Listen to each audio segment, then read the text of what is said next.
Un empresario exitoso visitó un ancianato para hacer una donación, pero terminó sorprendido al encontrarse con su madre, desaparecida hace más de 40 años. Lo que ella le dijo lo hizo llorar.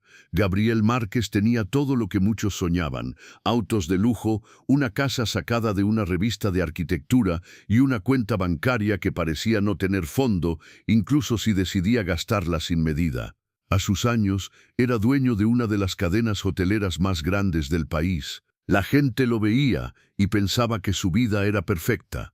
Pero Gabriel, aunque nunca lo decía, llevaba una tristeza vieja en el corazón. Una tristeza que venía desde su infancia, cuando preguntaba por su mamá y nadie sabía qué responderle. O al menos eso le decían. Solo su tía Elvira, que había sido como una madre para él, insistía en que sus padres habían muerto en un accidente y que era mejor no escarbar en ese pasado. Era un viernes nublado cuando Gabriel decidió que quería hacer algo diferente.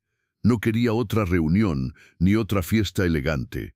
Le pidió a su asistente que buscara un hogar de ancianos al que pudieran hacer una donación significativa, no uno cualquiera, sino uno de esos que realmente estuvieran en condiciones difíciles. Así fue como terminó en la colonia La Esperanza, frente a un asilo antiguo con paredes cuarteadas y olor a humedad. Apenas bajó de su camioneta, la directora del lugar, una señora bajita de cabello teñido de rojo, salió a recibirlo como si se tratara de una figura pública. El plan era sencillo: Gabriel entregaría un cheque, se tomaría una foto para las redes sociales de su empresa y saldría de ahí lo más pronto posible. Pero apenas cruzó la puerta principal, algo cambió. El lugar era triste, sí, pero había algo más, algo que le jaló el alma hacia adentro. Caminó por un pasillo largo mientras observaba a los ancianos sentados en sillones viejos, algunos dormidos, otros mirando la televisión sin entender bien qué pasaba. Entonces la vio. Sentada en una silla de ruedas cerca de una ventana sucia, estaba una señora de cabello blanco despeinado, arrugada, pero con una mirada que le estremeció el cuerpo. No sabía por qué, pero no pudo dejar de mirarla. Era como si algo dentro de él gritara que la conocía. Se acercó despacio, con la mano temblorosa, algo inusual en él, acostumbrado a tener todo bajo control. La señora levantó la vista como si sintiera que alguien la llamaba sin palabras. Gabriel tragó saliva. No era la más arreglada ni la mejor vestida. De hecho, parecía una de las más olvidadas del lugar. Pero había algo en su rostro, en esa manera de ladear la cabeza, que le resultaba insoportablemente familiar. La directora del asilo, notando su reacción, se acercó de inmediato para contarle que esa señora se llamaba Rosa y que llevaba ahí muchos años. No tenía familiares registrados y, según decían, tampoco hablaba mucho. A veces decía palabras sueltas, otras veces simplemente se perdía mirando al vacío por horas. Gabriel preguntó cómo había llegado allí, pero la directora solo se encogió de hombros. Los archivos más antiguos se habían perdido en una inundación hace algunos años. Gabriel no entendía por qué, pero sintió la necesidad de agacharse frente a Rosa. No era por la foto ni para quedar bien, era otra cosa, algo profundo. Cuando estuvo frente a ella, Rosa levantó su mano temblorosa y le tocó la mejilla. Gabriel se quedó helado. Ella murmuró algo apenas audible. A él le pareció que dijo su nombre. No puede ser, pensó. No puede ser. Sintió que el mundo giraba a su alrededor. La directora, visiblemente nerviosa, le preguntó si todo estaba bien. Gabriel apenas pudo asentir, pero por dentro sabía que ya nada volvería a ser igual. Gabriel solo asintió, pero su cabeza era un caos. De pronto ya no importaba el cheque, ni las fotos, ni el acto de beneficencia. Lo único que importaba era esa mujer frente a él. Esa mujer que, aunque no sabía cómo ni por qué, sentía que había formado parte de su vida mucho antes de ese momento. Sacó su billetera y, casi sin pensarlo, le entregó a la directora un monto considerable en efectivo. «Para lo que necesiten esta semana», dijo. Ella intentó agradecerle con un apretón de manos y una invitación para una foto de recuerdo, pero él se negó. No quería publicidad, no quería que eso terminara en las redes sociales de su empresa. Lo único que ocupaba su mente era una pregunta: ¿quién era realmente Doña Rosa? Antes de marcharse, Gabriel se volvió hacia la directora y le preguntó si podía regresar otro día a visitarla. La mujer sonrió, convencida de que era otro millonario más con remordimientos, queriendo adoptar a un abuelito para aliviar su conciencia. Gabriel no corrigió la impresión, solo pidió que le permitieran volver cuando quisiera. Ya en su camioneta, con las manos húmedas sujetando el volante, sintió algo que no experimentaba desde hacía mucho tiempo: miedo. Miedo a lo que podría descubrir si seguía indagando. Miedo de destapar una verdad que podía desmontar todo lo que creía conocer sobre su vida. Esa vida perfecta y brillante que había construido quizás estaba cimentada sobre mentiras viejas y profundas. Encendió el motor, pero al alejarse no pudo evitar mirar por el espejo retrovisor el edificio del ancianato. Doña Rosa, esa mujer perdida en su propio mundo, parecía ser una pieza de su historia que había regresado de algún rincón del pasado para reencontrarlo. Y Gabriel sabía, con una certeza que lo sacudía por dentro, que no podría descansar hasta descubrir toda la verdad. Esa noche no pudo dormir. Cada vez que cerraba los ojos, lo único que veía era el rostro de Rosa. No entendía qué le pasaba. Él, que era un hombre práctico, acostumbrado a tomar decisiones rápidas sin dejarse afectar por emociones, ahora se sentía perdido. Acostado en su cama enorme, mirando el techo, tenía un vacío en el pecho que no sabía cómo llenar. Se levantó varias veces. Caminó descalzo por el apartamento, fue a la cocina y se sirvió un vaso de agua. Nada le aliviaba esa inquietud que le roía por dentro. Encendió el celular, intentó distraerse en redes sociales, pero no podía concentrarse. Terminó apagándolo y quedándose con la pantalla negra frente a los ojos, como si esperara que de ahí surgiera alguna respuesta. Era como si algo en lo más profundo de él le gritara que Doña Rosa no era una desconocida, que había algo más, algo que su mente no podía comprender todavía, pero que su corazón ya sabía con certeza. A la mañana siguiente, sin pensarlo dos veces, se subió a su camioneta y condujo de vuelta al asilo. No llamó, no avisó, solo fue. Tocó la puerta y la misma directora lo recibió con una sonrisa nerviosa, claramente sorprendida de verlo tan pronto otra vez. Gabriel no perdió tiempo. Preguntó si podía ver a Rosa. La encontraron en el mismo sitio de la vez anterior, junto a la ventana. Esta vez, cuando él se acercó, Rosa levantó la cabeza más rápido. Lo miró fijo, con esos ojos grandes y cristalinos que por un instante parecieron reconocerlo. No dijo nada, pero esa mirada le dijo todo lo que las palabras no podían. Gabriel se agachó frente a ella una vez más. Gabriel no sabía qué decir, no quería asustarla, así que simplemente le sonrió y le habló con voz tranquila. Le preguntó cómo se sentía, si recordaba algo, cualquier cosa. Doña Rosa no respondió, solo levantó su mano temblorosa y volvió a tocarle la mejilla, igual que el día anterior. Esa caricia, tan leve y torpe, le sacudió el alma. Algo dentro de él reconocía ese gesto. Lo había sentido antes, en otra vida, cuando era niño, pero los recuerdos eran fragmentos, sensaciones vagas, una risa lejana, un perfume dulce, una canción antigua que su tía Estela jamás le cantaba. ¿Y si esa mujer frente a él era su madre, la misma madre que todos le aseguraron que había muerto hacía tanto tiempo? La directora, con algo de incomodidad en el rostro, se acercó para sugerirle que llevaran a Rosa al patio, donde había más luz y algo de jardín. Gabriel aceptó sin dudar.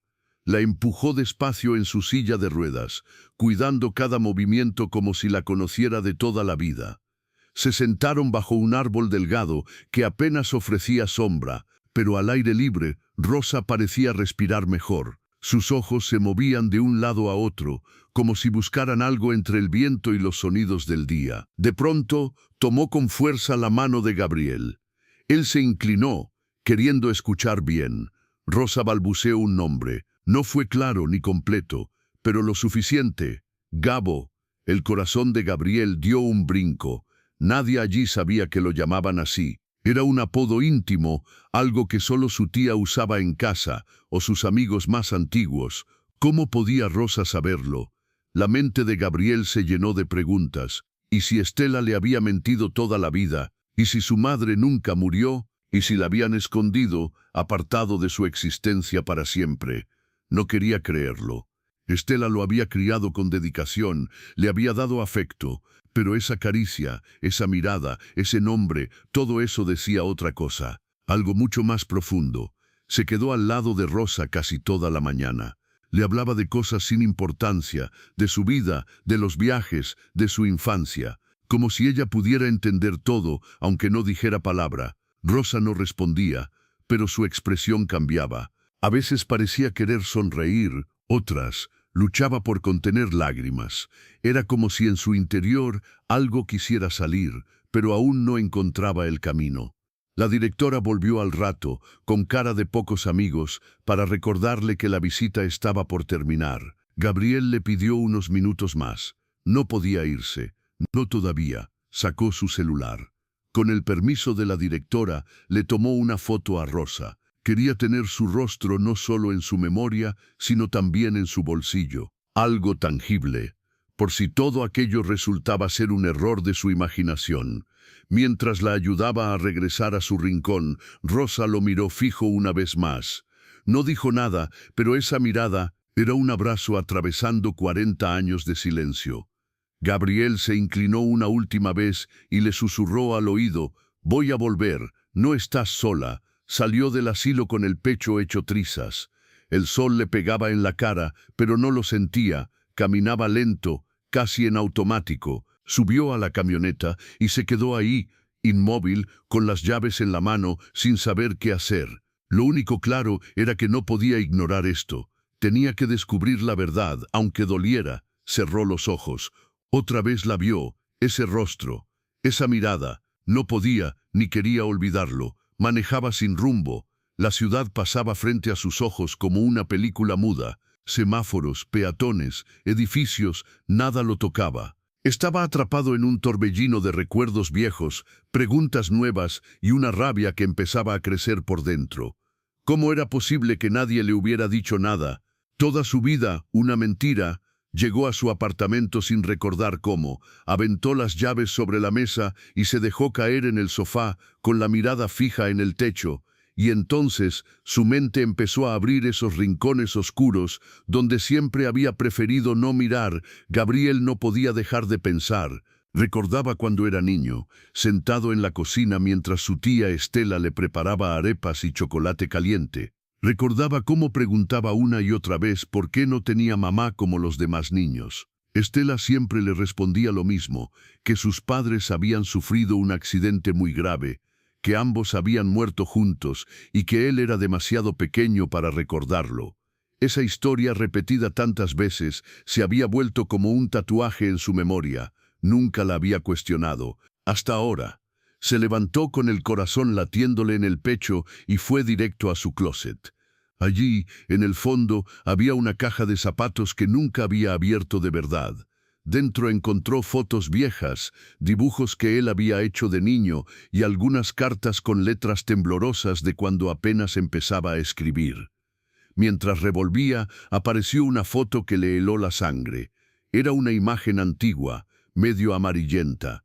En ella se veía a él de bebé en los brazos de una mujer con una sonrisa dulce, un vestido sencillo y el cabello largo cayéndole como una cascada. No era Estela. Con las manos temblando, dio vuelta la foto. Detrás, escrito con prisa y emoción, decía: «Rosa y Gabo, mi vida entera». Rosa, el mismo nombre de la señora del asilo.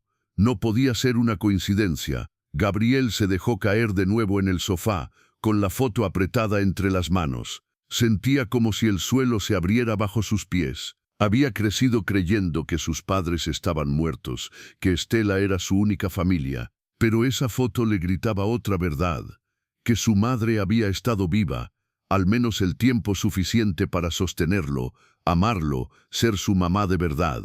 Y entonces empezaron a aparecer otros recuerdos, imágenes borrosas, cosas que de niño le parecieron normales, pero que ahora cobraban otro sentido.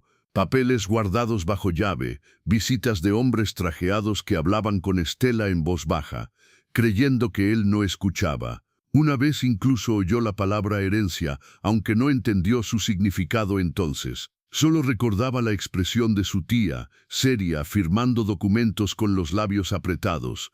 La duda comenzó a envenenarle el alma. ¿Y si Estela no era la salvadora que siempre había creído?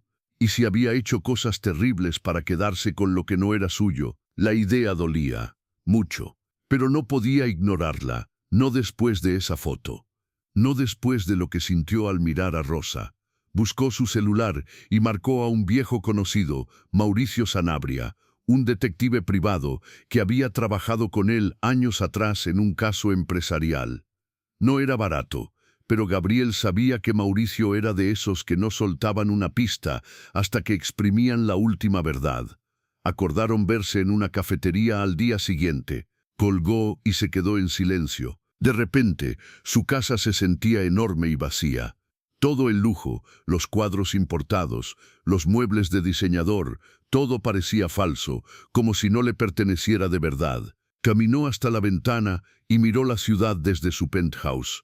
Afuera, la vida seguía como si nada, como si su mundo no se estuviera cayendo a pedazos. Cerró los ojos y volvió a ver el rostro de Rosa. Esa mirada perdida, cansada, pero llena de algo que él reconocía en lo más profundo. Sabía que no había marcha atrás. Lo que comenzó como una visita de caridad se había transformado en una misión personal. Una necesidad brutal de saber la verdad sobre su pasado, sobre quién era en realidad. Apretó la foto de su madre contra el pecho. Juró que no iba a detenerse hasta saberlo todo. No importaba qué tuviera que hacer, ni contra quién tuviera que enfrentarse. Estaba decidido. La cafetería estaba medio vacía cuando llegó. Olía a café recalentado y pan viejo, pero a Gabriel no le importaba. Estaba demasiado nervioso como para fijarse en detalles. Se sentó junto a una ventana y esperó, moviendo el pie como si llevara un motor interno. Mauricio llegó puntual, con la misma pinta de siempre, barba de 2 días, chaqueta de cuero gastada y cara de hombre que había visto demasiadas cosas que prefería olvidar. Gabriel no perdió tiempo. Sacó la foto y se la puso frente a él sobre la mesa. Gabriel empujó la foto de su madre sobre la mesa hacia Mauricio. El detective la miró con atención. Luego lo miró a él y después volvió a ver la imagen. ¿Qué necesitas que encuentre?, preguntó con su voz ronca, la misma de siempre. Gabriel no se guardó nada. Le habló de la visita al asilo, de Rosa, de esa conexión profunda e inexplicable, de las dudas que lo estaban consumiendo desde entonces. Mauricio lo escuchó sin interrumpirlo, con la cara seria, como si ya estuviera armando las piezas de un rompecabezas mental. Cuando Gabriel terminó, el detective simplemente asintió. «Necesito un par de días para mover algunos contactos», dijo, y se levantaron sin demasiadas palabras. Ninguno era de esos que rellenan silencios por cortesía. Gabriel volvió a su casa sintiendo que el tiempo se había vuelto más lento. El fin de semana lo pasó como un león enjaulado, caminando de un lado a otro, ignorando llamadas, evitando reuniones, cenas, televisión. Lo único que quería era respuestas. El lunes, temprano en la mañana, recibió una llamada de Mauricio. Su voz sonaba distinta, como si ya supiera que lo que iba a decir lo cambiaría todo. «Tenemos que vernos», fue lo único que dijo. Se encontraron en la misma cafetería. Mauricio llegó con un sobre manila en la mano y el ceño fruncido. Se sentó, abrió el sobre y sacó varios documentos. «Estuve revisando archivos antiguos. El accidente donde supuestamente murieron tus padres sí ocurrió. Hay reportes oficiales, notas de prensa, todo eso es real», explicó, mientras deslizaba los papeles sobre la mesa. Gabriel los hojeó rápidamente. Reconoció los nombres de sus padres, vio el reporte del coche volcado, el choque en la carretera. Todo parecía coincidir, pero algo lo detuvo en seco. En el informe médico decía que la mujer había sobrevivido, herida, sí, pero viva, y con confusión mental. «¿Confusión mental?», preguntó Gabriel, sintiendo que el corazón le latía en la garganta. Mauricio asintió. «Sí, después del accidente, tu madre fue trasladada a un hospital rural. Estuvo internada algunas semanas antes de desaparecer del sistema». Gabriel sintió que las manos le temblaban. «¿Y nadie la reclamó?». «Oficialmente no, Lo que aparece en los registros es que una mujer fue a buscarla, asegurando ser su única familia. La sacó del hospital y la internó en un asilo. Ese mismo asilo donde tú la encontraste. Gabriel cerró los ojos. Todo empezaba a tener sentido. Todo apuntaba a Estela. ¿El nombre de esa mujer?, preguntó, con la voz endurecida. Mauricio buscó entre los papeles y sacó uno más, viejo y arrugado. Aquí está, nombre de la persona que retiró a la paciente, Estela Márquez. Fue como un golpe directo al estómago. Gabriel apretó el documento entre los dedos. No necesitaba más pruebas. Estela no solo le había mentido, había escondido a su madre como quien guarda algo viejo e incómodo en un armario. Eso no es todo, dijo Mauricio, rascándose la cabeza. Hay un detalle más. Cuando tu madre despertó del coma, no recordaba casi nada, ni su nombre completo, ni su dirección, ni a su familia, pero repetía una palabra, una sola cosa: Gabo. Gabriel sintió que las lágrimas querían salir, pero parpadeó rápido para contenerlas. ¿Gabo? Así, sin más, sí. Los doctores pensaron que deliraba. Nunca imaginaron que hablaba de ti. Gabriel miró la foto que había llevado durante todo el fin de semana. Ahora todo tenía sentido. Esa caricia en el asilo, ese murmullo apenas audible, no eran alucinaciones. Era ella, tratando de encontrarlo entre la neblina de su mente rota. Se frotó la cara con ambas manos. Tenía un nudo en la garganta. ¿Qué vas a hacer?, preguntó Mauricio, con cautela. Gabriel no respondió de inmediato. Guardó los papeles con cuidado, como si fueran fragmentos de su historia apenas rescatados del olvido. Sabía lo que venía. Sabía que tenía que ir por respuestas. Pero no sería fácil. Estela era astuta, inteligente. No se dejaría acorralar sin luchar. Y aunque doliera, ahora era su enemiga. Salió del café sin decir una palabra más. Solo tenía un objetivo en la cabeza: enfrentarla. Pero no de cualquier forma. No fue directo a la casa de Estela. Algo en su instinto le decía que no podía atacarla de frente sin más pruebas. Si había algo que Gabriel sabía, después de años de negocios, era esto: nunca se entra a una batalla sin conocer al enemigo. Fue primero a su antigua casa, esa donde creció. Estaba vacía desde hacía años, pero aún conservaba las llaves. La había mantenido por nostalgia, aunque casi nunca la visitaba. Entró sin problema. El olor a polvo lo envolvió de inmediato. Caminó por los pasillos en silencio, recordando cuando corría por ahí con las rodillas raspadas y los pantalones manchados. Todo le parecía más pequeño, más triste. Se dirigió al despacho de Estela, aquel cuarto que siempre había sido su oficina y que nunca le había permitido explorar. Gabriel no podía entrar ahí cuando era niño. Estela nunca le permitía, pero ahora, ya de adulto, no necesitaba permiso de nadie. Se dirigió al pequeño despacho que su tía usaba como oficina. Abrió cajones, revisó papeles antiguos, facturas pagadas, contratos vencidos. Nada parecía fuera de lugar. Sin embargo, había algo que no le cerraba. Recordó que, siendo niño, una vez había visto a Estela esconder documentos importantes en un compartimento secreto del librero. Se acercó al mueble y pasó las manos por los bordes, tanteando con calma. No tardó mucho en encontrar un pequeño botón camuflado en una de las esquinas. Al presionarlo, un panel falso se deslizó dejando ver una caja fuerte empotrada. Gabriel soltó una risa amarga. Claro que Estela tendría una caja fuerte. Siempre había sido desconfiada, incluso de su propia sombra. El problema era que no sabía la combinación. Se sentó frente a la caja pensando. Probó con la fecha de nacimiento de Estela. Nada. Luego la suya. Tampoco. Cerró los ojos, respiró profundo y digitó una fecha imposible de olvidar. El día del supuesto accidente de sus padres. El clic seco del mecanismo, liberándose, sonó como un trueno en el silencio de la casa. Abrió la caja con manos temblorosas. Dentro, encontró fajos de billetes antiguos, algunas joyas y varios sobres manila. Sacó todo y lo puso sobre el escritorio. Comenzó a revisarlos uno por uno. La mayoría eran documentos comunes, escrituras, inversiones, papeles de banco, pero uno llamó su atención. Era más viejo, con manchas de humedad y marcado simplemente como personal. Al abrirlo sintió que el mundo se le venía encima. Había una copia del acta de defunción de su madre, pero algo no cuadraba. La fecha no coincidía con los registros que Mauricio había encontrado.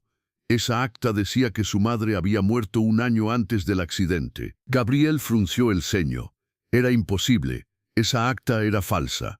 Junto a ella había un poder legal firmado ante notario donde Estela aparecía como la única tutora y administradora de todos los bienes de la familia Márquez, alegando que no existían herederos vivos. También encontró antiguos estados de cuenta con transferencias enormes hechas poco después del accidente. Todo legal, todo en orden, si uno aceptaba que sus padres estaban muertos, pero no lo estaban, al menos no su madre. Sintió una rabia seca subirle por el cuerpo. Estela había planeado todo. Había aprovechado el accidente, la confusión, la pérdida de memoria de su madre y su rol de protectora para quedarse con todo. No solo con el dinero, se había robado su vida, la oportunidad de crecer con su verdadera madre. En el fondo del sobre encontró algo más, una carta. Era de Rosa, no dirigida a nadie, más bien un desahogo. En ella, Rosa escribía que tenía un mal presentimiento antes del viaje, que Estela había cambiado, que ya no era la misma, que había empezado a desconfiar, pero que no sabía cómo probar nada. Gabriel apretó la hoja con fuerza. Era como oír la voz de su madre hablándole desde el pasado, advirtiéndole. Guardó todo de nuevo en el sobre, cerró la caja, puso el panel en su lugar y salió sin hacer ruido, aunque no había nadie para escucharlo. Subió a su camioneta, tenía los ojos encendidos. Era una furia fría, meticulosa. No iba a gritar, no iba a llorar, iba a usar esos documentos como una espada. Miró su reflejo en el retrovisor. Su rostro estaba duro. Ya no era el Gabriel que un día decidió hacer una obra benéfica. Ahora era un hombre en guerra. Arrancó el motor y fue directo a la casa de Estela. Era hora de enfrentarla. Estela vivía en una zona elegante, rodeada de jardines recortados y árboles altos. Gabriel estacionó justo frente a la entrada, apagó el motor y se quedó unos segundos respirando hondo. Luego, con el sobre en la mano, salió, tocó el timbre, esperó. Nada. Tocó otra vez, más fuerte. Escuchó pasos. La puerta se abrió. Estela apareció, impecable como siempre, vestido de lino, collar de perlas, rostro sereno. Gabo, qué sorpresa. ¿Qué haces por aquí tan temprano? Gabriel no respondió, solo levantó el sobre. Tenemos que hablar, dijo con voz seca. Estela frunció el ceño, solo por un instante. Luego se hizo a un lado. La casa olía a incienso. Todo estaba en su lugar, ordenado, perfecto, falso. Se sentaron frente a frente. Gabriel no perdió tiempo. Sacó la copia del acta falsa y la colocó sobre la mesa. ¿Qué es esto? Estela bajó la mirada apenas un segundo.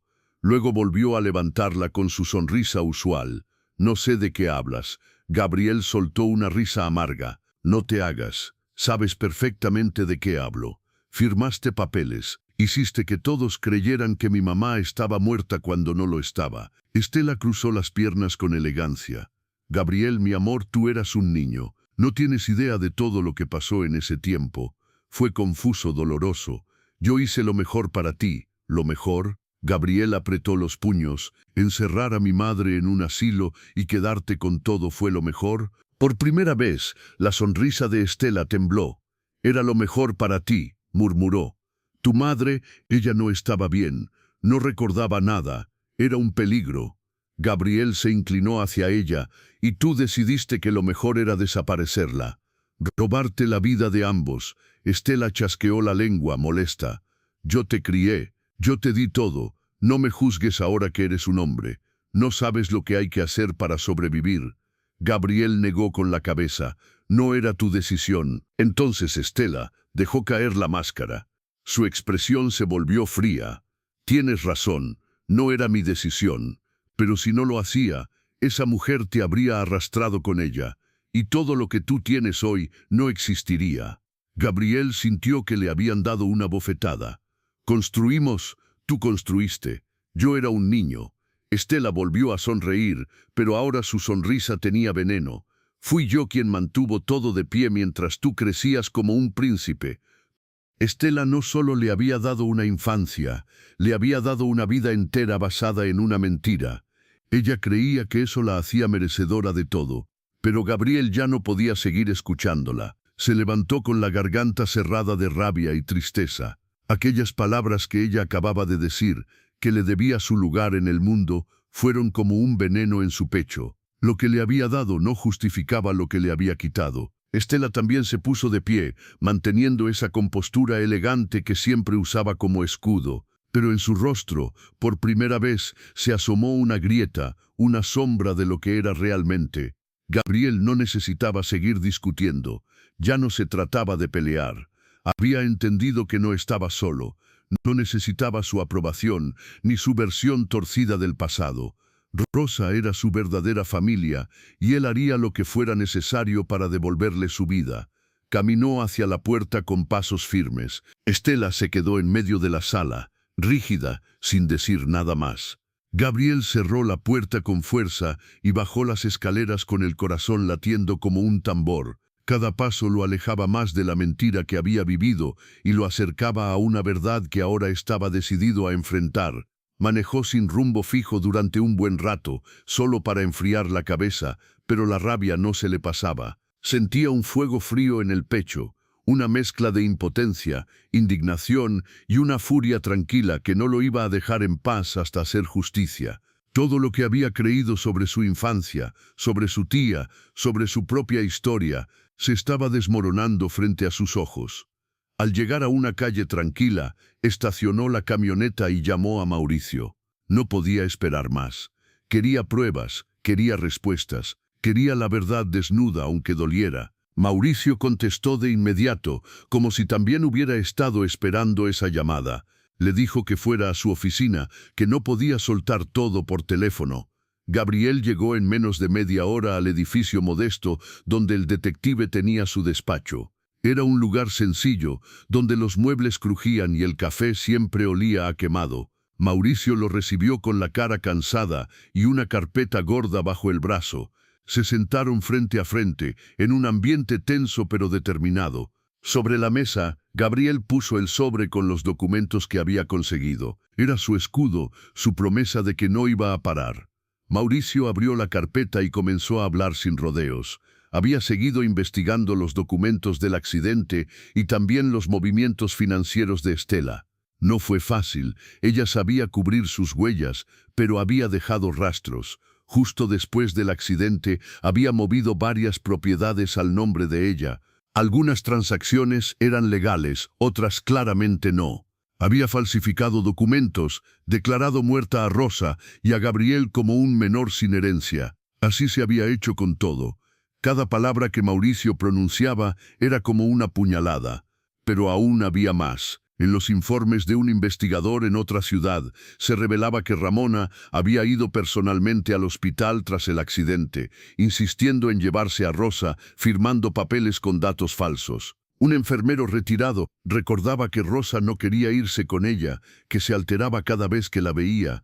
Todo indicaba que había sido arrancada de su recuperación y llevada a un lugar donde nadie la vería más. El asilo, según la investigación, era uno de baja categoría, elegido a propósito para esconderla. La directora de esa época ya había fallecido, pero una ex-enfermera aún vivía. Recordaba claramente cómo una mujer joven dejó a Rosa ahí, diciendo que era su tía lejana, pagando varios meses por adelantado y desapareciendo luego sin dejar rastros. Aquella mujer era Estela. Gabriel sentía que el aire le faltaba. Preguntó si la enfermera podía testificar. Mauricio dijo que sí, que no quería problemas, pero con la protección adecuada tal vez hablaría. Sin embargo, Gabriel quería más. Necesitaba algo que hundiera a Estela por completo. Pruebas firmes, irrefutables. Mauricio lo entendió, y por eso lo había citado. Había encontrado una transferencia bancaria de una cuenta conjunta de sus padres, cerrada justo después del accidente. El dinero había sido enviado a una cuenta en Panamá, usando a un abogado que ahora trabajaba como asesor de Estela. Ese nombre lo anotaron. Esteban Ordóñez, un abogado con fama de tiburón. Gabriel comprendió que el tiempo era clave. Si Estela sospechaba que se estaban acercando, podía hacer desaparecer todo. Le pidió a Mauricio que siguiera adelante, que contratara a quien hiciera falta, que no escatimara en recursos. Mauricio aceptó y le estrechó la mano con firmeza. Esto apenas comenzaba. Esa noche, Gabriel no fue a descansar, se encerró en su estudio, desconectó el celular y extendió sobre la mesa todos los documentos que tenía. Cada hoja era una pieza sucia del rompecabezas que Estela había armado. A un costado, colocó la carpeta que su padre había dejado con su abogado para ser entregada a Gabriel cuando cumpliera 30 años. Nunca la había leído con detenimiento, ocupado en sus negocios. Pero ahora, cada palabra podría ser una clave. La carta que encontró al abrir la carpeta era clara y directa. Su padre le hablaba con cariño y responsabilidad, diciéndole que confiaba en él para cuidar el legado de la familia. Y ahí, junto a esa carta, estaban las pruebas más contundentes. Los bienes de la familia estaban a nombre de su padre y de Rosa, su madre. El testamento dejaba todo a Rosa, y en caso de que ella muriera, a Gabriel directamente. No había ninguna mención de Estela, nada, ni una palabra. Gabriel sintió el pecho apretarse. Estaba todo ahí, pruebas claras de que su tía no tenía ningún derecho. Además, en la carpeta había una carta mecanografiada de un abogado de confianza de la familia, indicando que si sus padres fallecían, se debía abrir un fideicomiso para proteger la herencia de Gabriel hasta que fuera mayor de edad. Ese fideicomiso nunca se había abierto. Estela lo había evitado todo, falsificando, manipulando, escondiendo. Ahora Gabriel ya no tenía dudas, solo tenía un objetivo: justicia. Y no se iba a detener hasta lograrla. El corazón de Gabriel latía con fuerza, hervía de rabia contenida, de impotencia disfrazada de silencio. Se dejó caer en la silla de su estudio, respirando hondo, sintiendo cómo el impulso de ir hasta la casa de Estela y gritarle todo en la cara se le subía por la garganta. Pero no lo hizo. Sabía que no podía moverse por emoción. Si quería justicia para Rosa, si quería recuperar lo que era suyo, tenía que ser más inteligente que ella. Paso por paso, con pruebas, con la ley de su lado, levantó el teléfono y llamó a Mauricio. Su voz fue firme, sin espacio para dudas. Necesitaba un abogado, uno bueno, uno de esos que no temen ensuciarse las manos si era necesario. Mauricio no preguntó nada, solo prometió encargarse de eso de inmediato. Gabriel pasó el resto de la noche organizando todo. Hizo copias de cada documento, clasificó las carpetas, preparó un expediente que parecía digno de un tribunal. Cuando el amanecer iluminó la ciudad, él ya estaba listo. Se duchó, se puso un traje sobrio y salió rumbo a una notaría. Quería que todo estuviera legalmente certificado, que cada papel fuera una bala en su arsenal. Mientras el notario revisaba, Gabriel observó por la ventana. La ciudad despertaba como cualquier otro día, la gente caminaba ajena al huracán que él estaba enfrentando. Pensó en Rosa, en los abrazos que nunca recibió, en los cumpleaños solitarios, en la madre que le fue arrebatada por la ambición de otra. Pensó en todo lo que Estela le robó, no solo en bienes materiales, sino en una vida entera, y con ese pensamiento juró que no iba a descansar hasta hacer justicia. Horas más tarde, Mauricio le avisó que había encontrado al abogado perfecto, Ricardo Torres, joven, ambicioso, con fama de ser implacable en pleitos por herencia. Gabriel sonrió por primera vez en días. Las piezas comenzaban a moverse. La reunión fue en una torre moderna en el centro, donde el aire olía a éxito y a café caro. En la recepción, Mauricio ya lo esperaba. Sin palabras, lo guió hasta la oficina de Ricardo. Al entrar, lo recibió un hombre de mirada penetrante, vestido con un traje impecable. Gabriel dejó los documentos sobre la mesa. Ricardo los revisó en silencio, haciendo notas, levantando apenas la ceja de vez en cuando. Una hora después, levantó la mirada y confirmó lo que Gabriel ya sabía: Estela había cometido fraude grave, había falsificado documentos, suplantado identidades, manipulado patrimonios. Si todo eso se llevaba a juicio, podía terminar en la cárcel por muchos años. Pero aún faltaban testigos y documentos originales. Mauricio intervino. Ya había localizado a una enfermera del asilo y a un trabajador del hospital. Ambos recordaban detalles claves. Si testificaban, la mitad del caso estaba ganado. Ricardo pidió también buscar los documentos originales. Gabriel recordó que en el rancho viejo de su familia, ese lugar que no pisaba desde niño, podría haber algo más. No dudó, se levantó decidido. Tenía que hacerlo él mismo. El camino hacia el rancho fue un viaje al pasado. El portón oxidado, el camino de tierra, la casa grande y descuidada, todo parecía detenido en el tiempo. Entró directo al despacho de su padre, forzó la puerta y comenzó a buscar. En el piso, bajo una alfombra vieja, encontró una caja fuerte. Probó varias combinaciones hasta recordar la fecha de nacimiento de su madre, el 7 de abril. La cerradura se dio con un clic seco. Dentro halló títulos de propiedad, escrituras, documentos bancarios, todo a nombre de sus padres. Pero lo que más lo impactó fue un sobre con su nombre. Para Gabriel, cuando llegue el momento, lo abrió con manos temblorosas. Dentro, una carta de su padre le hablaba del amor que sentían por él y del legado que debía proteger. Le advertía que no confiara ciegamente en nadie, que incluso la familia podía fallar. Gabriel sintió un nudo en la garganta, guardó todo con cuidado, cerró la caja fuerte y salió del rancho con el alma llena de fuego y decisión. Regresó a la ciudad sin perder tiempo, fue directo al despacho de Ricardo y Mauricio y les entregó todo. Entre las carpetas estaba también el testamento original, todo era para Rosa, y en su ausencia, para él.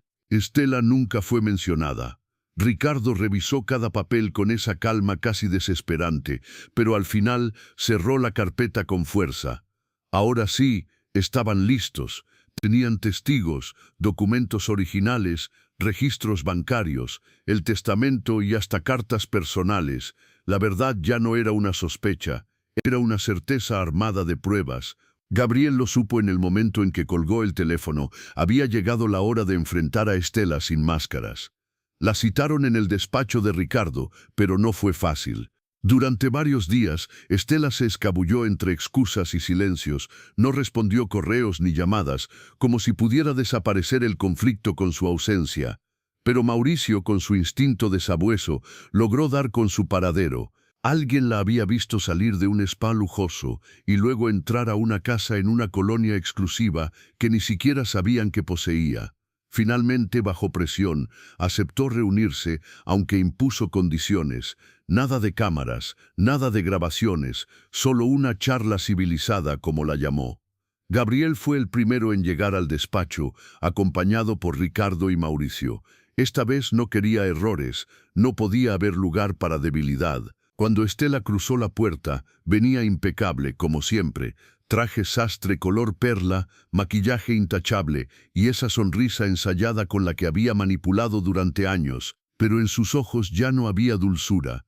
Había orgullo herido, rabia contenida. Se sentó frente a Gabriel y lo miró como si aún pudiera tener poder sobre él. «Qué triste que hayas llegado a esto después de todo lo que hice por ti», dijo apenas. Gabriel no se dejó arrastrar por la provocación. Ricardo abrió la carpeta con calma y firmeza y habló con voz clara. Tenían pruebas sólidas de que Estela había cometido fraude, falsificado documentos y despojado a Rosa de su patrimonio y su libertad. Estela soltó una risa corta y seca, restándole importancia a lo que llamaba papeles viejos. Según ella, nada que un buen abogado no pudiera defender. Gabriel sentía la rabia mordiéndole el alma, pero mantuvo la compostura. No quería llevar todo a juicio, pero tampoco permitiría que su madre siguiera en el olvido. Solo quería justicia, que ella devolviera lo que no le pertenecía, que enfrentara lo que hizo. Estela lo miró con desprecio. No creía que alguien como Gabriel pudiera desmantelar todo lo que ella había construido. Pero cuando Ricardo deslizó sobre la mesa las transferencias a cuentas en paraísos fiscales, su expresión cambió apenas un instante. No lo admitió, pero en su mirada se reflejó la primera fisura en su coraza. «Mi madre está viva», dijo Gabriel, con voz firme, balbucea mi nombre cada vez que me ve. Estela no logró ocultar del todo el temblor en sus labios, pero se recompuso rápido. Lo llamó loco, aseguró que Rosa no tenía credibilidad, que nadie tomaría en serio a una mujer con la mente destruida. Mauricio, que hasta entonces había guardado silencio, intervino con una sonrisa contenida. Los registros médicos confirmaban que Rosa estaba viva y consciente tras el accidente, que había sido internada sin tutela legal. Estela apretó la mandíbula. La fiera tranquila ahora se mostraba sin disfraces. «¿Qué quieres entonces?», preguntó, con la voz cargada de furia. «¿Humillarme? ¿Mandarme a la cárcel? ¿Arruinarme?». Gabriel no dudó. Solo quería justicia, que su madre recuperara lo que era suyo, que todo el país supiera quién era realmente Estela. Ella se levantó de golpe, soltando una amenaza disfrazada de advertencia. No sabía con quién se estaba metiendo, dijo, que tenía poder, que no iba a quedarse quieta. Ricardo, sin alterar el tono, le dejó claras las opciones, o llegar a un acuerdo ahora, o enfrentar un proceso penal que no podría controlar. Estela lo miró como si quisiera romperle el cuello con los ojos. Luego giró hacia Gabriel, escupiéndole con rabia que estaba cometiendo el peor error de su vida. Pero él sostuvo su mirada, firme. El error ya lo había cometido y no lo iba a repetir. Ella recogió su bolso, le dio un golpe al expediente sobre la mesa y salió dando un portazo que retumbó como un disparo. Gabriel se desplomó en la silla, no por cansancio físico, sino porque años de mentiras le pesaban de golpe. Ricardo fue claro. Estela iba a defenderse con todo. Se avecinaba una guerra sucia, y Gabriel ya no quería esperar. Sabía que Rosa era la pieza clave. Aunque su cuerpo estaba frágil, su existencia era la prueba viviente de todo lo que había sucedido. No pensaba permitir ni un día más en ese asilo olvidado. Esa misma tarde fue hasta allá, sin avisar, sin pedir permiso. Atravesó la reja oxidada de un solo empujón. La directora, la misma mujer de cabello teñido que lo había recibido la primera vez, corrió a detenerlo. Le recordó, temblorosa, que las visitas debían programarse. Pero Gabriel no venía de visita, venía a llevarse a su madre. No pidió permiso. Avanzó por el pasillo largo y húmedo, con la directora siguiéndolo sin atreverse a detenerlo. Encontró a Rosa en el mismo rincón de siempre, junto a la ventana sucia. Pero esta vez había algo distinto en su mirada. La brisa de la mañana estaba cargada de una tensión sutil, como si el aire supiera que ese día algo importante iba a suceder. Leonardo subió a la vieja camioneta sin decir una palabra. Solo intercambió una mirada con Mario que bastaba para entenderlo todo. El camino hacia la hacienda Las Palmas no estaba en los mapas turísticos, ni siquiera en las rutas comunes. Era un sendero olvidado que serpenteaba entre montañas secas y árboles torcidos por el viento. Durante horas manejaron en silencio, solo el rugido del motor y el crujir de las piedras bajo las llantas rompían la calma. Leonardo llevaba los ojos fijos en el horizonte, como si esperara ver a su pasado aparecer entre la neblina. Mario, al volante, de vez en cuando revisaba las coordenadas en un mapa viejo que había conseguido por contactos. Cuando por fin divisaron la entrada de la hacienda, ambos sintieron un escalofrío. La entrada estaba oculta tras un portón de hierro oxidado, cubierto de maleza. Bajaron a abrirlo, y el chirrido que hizo fue como un lamento de algo que llevaba años esperando ser descubierto. Al cruzar, un largo camino de tierra conducía a una casona colonial con ventanas rotas, muros agrietados y la pintura cayéndose como si la historia misma hubiera querido borrarse. Leonardo bajó de la camioneta con pasos lentos. Todo en ese lugar le resultaba extrañamente familiar, como si lo hubiera soñado de niño sin saber que era real. Mario caminaba a su lado con la cautela de quien sabe que a veces los secretos pesan más que las piedras. Entraron por la puerta principal, que se dio con facilidad. El interior estaba cubierto de polvo y silencio. El suelo crujía bajo sus pasos, y cada rincón parecía estar congelado en el tiempo. Leonardo sentía que algo lo observaba, no con ojos, sino con recuerdos. Exploraron habitación por habitación. Salones vacíos, muebles cubiertos con sábanas grises, retratos descoloridos colgando torcidos en las paredes. Hasta que llegaron a una pequeña sala al fondo, casi oculta. Ahí, Leonardo encontró una chimenea antigua y sobre ella, una repisa con fotos viejas, polvorientas pero reconocibles. Una de ellas mostraba a su madre, Carmen, mucho más joven, sonriendo con una naturalidad que nunca había visto antes en su rostro envejecido. Estaba sentada en ese mismo lugar, con un bebé en brazos. Leonardo se acercó como hipnotizado. Tomó la foto con cuidado y al voltearla, leyó una fecha y una frase escrita con letra apresurada. Nuestro refugio, nuestra paz. Sintió que el corazón se le encogía. Esa hacienda no solo era un lugar de vacaciones, como su padre había planeado. Era el último rincón de felicidad que Carmen había conocido. Un refugio que Ramona se había encargado de borrar de la memoria familiar. Siguieron buscando, en un cuarto cerrado con candado, que Mario logró forzar con una vieja ganzúa. Encontraron una caja de madera. Dentro, documentos, cartas, fotografías, pero lo más importante era una grabadora antigua con una cinta puesta. Leonardo la encendió con manos temblorosas. La voz que salió de ahí era inconfundible, era su madre, Carmen, hablando con cariño, con miedo, con fuerza.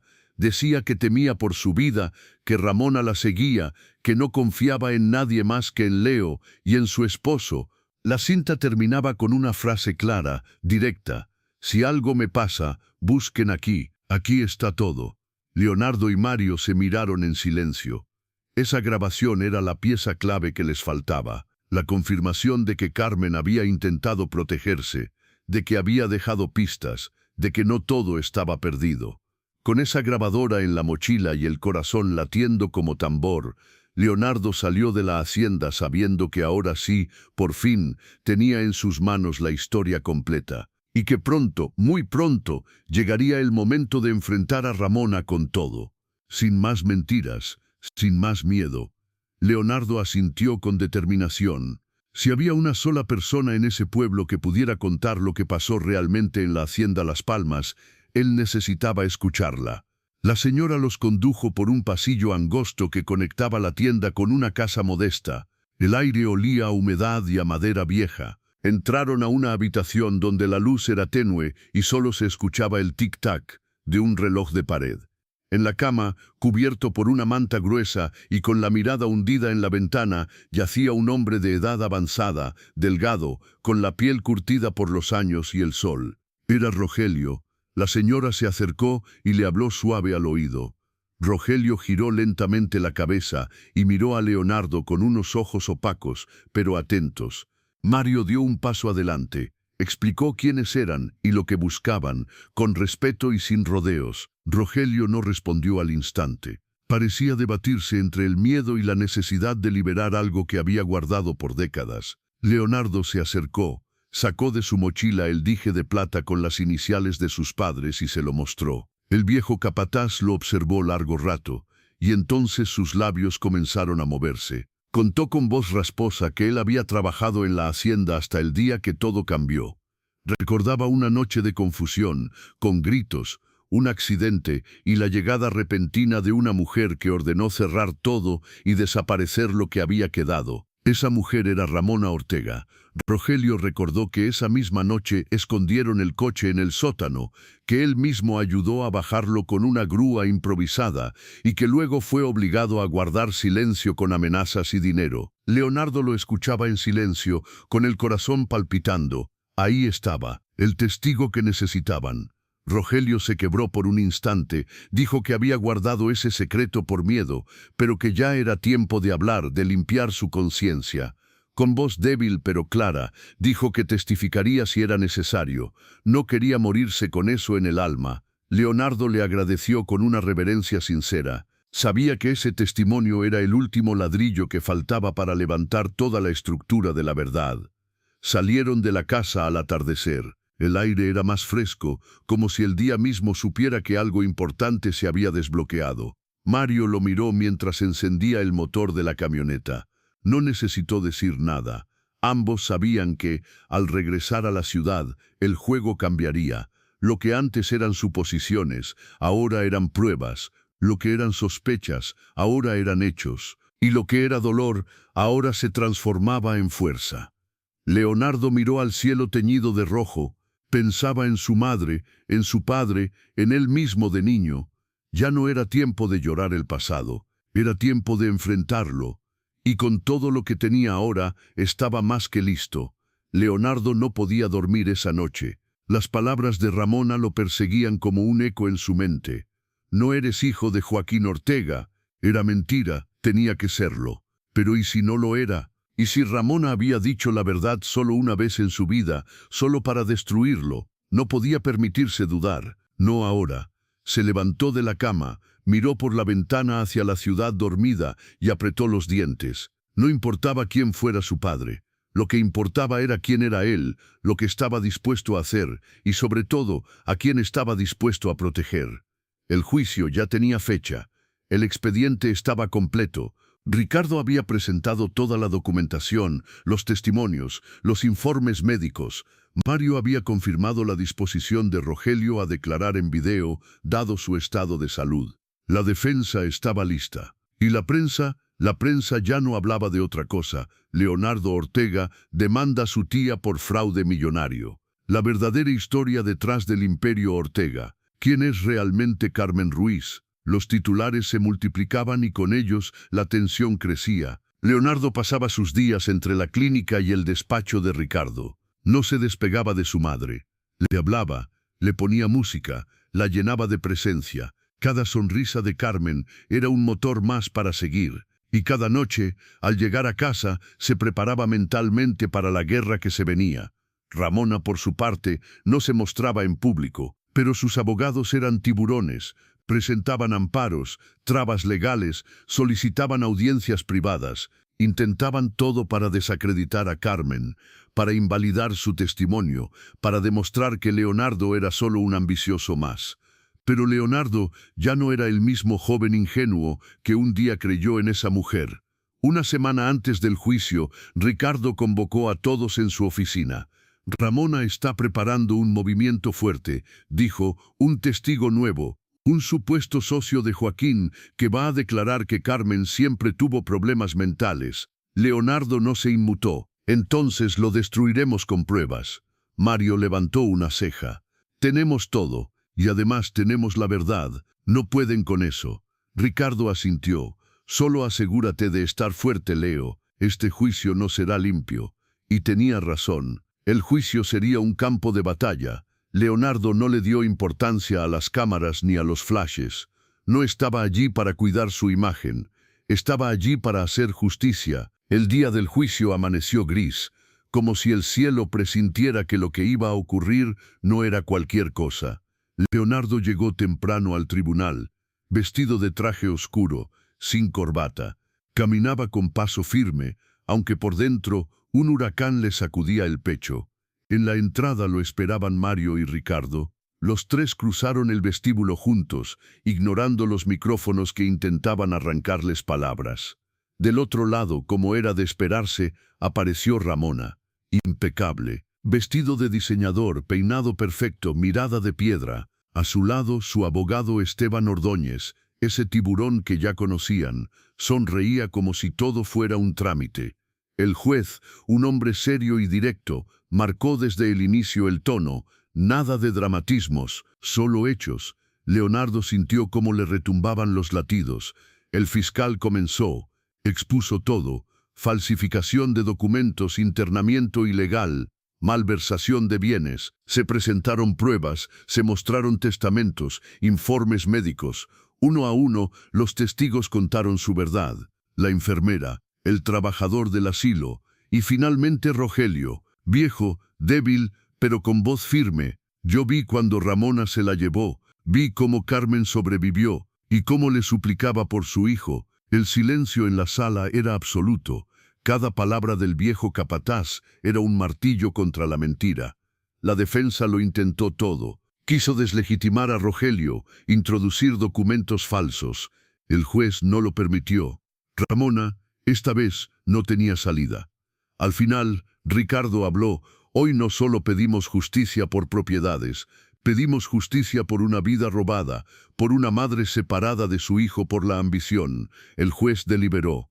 La espera fue eterna. Cuando regresó, habló claro. Este tribunal encuentra suficiente evidencia para declarar a la señora Ramona Ortega culpable de fraude, falsificación y abuso de confianza. Se ordena la restitución inmediata de los bienes a Leonardo Ortega y a su madre, Carmen Reyes de Ortega, y añadió, se abre además una investigación penal contra la señora Ortega. Ramona palideció, su mundo por fin se derrumbaba. Leonardo no dijo una palabra, ya no hacía falta. Pero justo cuando creía que el capítulo se cerraba, una llamada alteró todo. Leonardo Ortega, dijo una voz desconocida, tengo información sobre tu verdadero padre. Era cierto, Joaquín no era su padre biológico. Su madre, antes de él, había amado a Guillermo Santa Cruz, poderoso, rico, intocable, y Leonardo era su hijo. Pero eso ya no importaba, al menos no ahora. Lo único real era Carmen, su madre. Su casa, su jardín, su sonrisa. Poco a poco, Leonardo reconstruyó su vida. Sacó a Carmen de la clínica, le dio un hogar lleno de música, flores y recuerdos. Le leía cada mañana, caminaban juntos al sol. Y un día, ella le tomó la mano y susurró, «Feliz». «Sí, mamá», respondió Leonardo, «muy feliz». Y lo eran, porque a pesar de todas las pérdidas, habían ganado lo más importante, haberse reencontrado, ser de nuevo una familia. El resto ya no importaba más,